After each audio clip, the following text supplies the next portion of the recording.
Bonjour à tous, bonjour à toutes. Je suis ravi de vous retrouver pour votre petite capsule méditative ici à l'Église M. Quelques versets dans le chapitre 8 du livre des Actes que je vous invite là encore une fois à lire dans son entier. Je vais lire simplement les versets 32 et 33. Or, le passage de l'Écriture qu'il lisait était celui-ci. Comme une brebis, il a été mené à l'abattoir, et comme un agneau muet devant celui qui le tond, ainsi, il n'ouvre pas la bouche. Dans l'humiliation, son jugement a été levé. Qui racontera sa génération? Car sa vie est ôtée de la terre. Comprends-tu ce que tu lis? C'est la question que Philippe pose à un eunuque éthiopien sur la route en train de méditer cette parole du prophète Ésaïe. Et la question de Philippe, finalement, est de la plus haute importance, car il faut comprendre l'Écriture, il faut comprendre la parole de Dieu pour la recevoir pleinement dans son cœur. La réponse de cet eunuque éthiopien, quant à elle, révèle son humilité et son désir de s'instruire. Les termes qu'il emploie ne sont pas précisément une négation, ils dénotent plutôt la difficulté, plus que l'impossibilité de comprendre. Sa question à l'eunuque éthiopien trahit sa candeur et son besoin de s'instruire aussi bien que son intelligence. « Je te prie, demande-t-il à Philippe, de qui le prophète dit-il cela? De lui-même ou de quelqu'un d'autre ?» C'est de cette question que dépendent tout le sens et l'importance de la grande prophétie d'Ésaïe.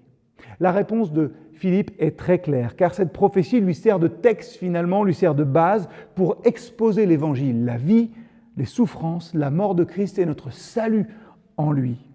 Par sa question, l'eunuque éthiopien montre qu'il ignore encore tout de ce message évangélique. Et Philippe saisit l'occasion pour annoncer Jésus en partant du texte qui interpelle tant l'Éthiopien. Comme Philippe, comprenons que toutes les Écritures, toute la Bible parle de Jésus, c'est lui la clé de notre lecture et qu'elle s'applique dans tous les temps et à tous les peuples. Tout est divinement conduit et dans notre texte c'est flagrant. Le passage parle du Messie, de son humiliation sur la terre. Son jugement a été ôté car la justice a été bafouée lors de la parodie de procès que Jésus a dû subir. Et qui racontera sa génération? Qui peut dépeindre toute la méchanceté des hommes de son temps? Les mots manquent pour le faire car sa vie a été ôtée de la terre. Et la fin violente de Jésus-Christ, le Messie, est la preuve de la méchanceté de l'homme.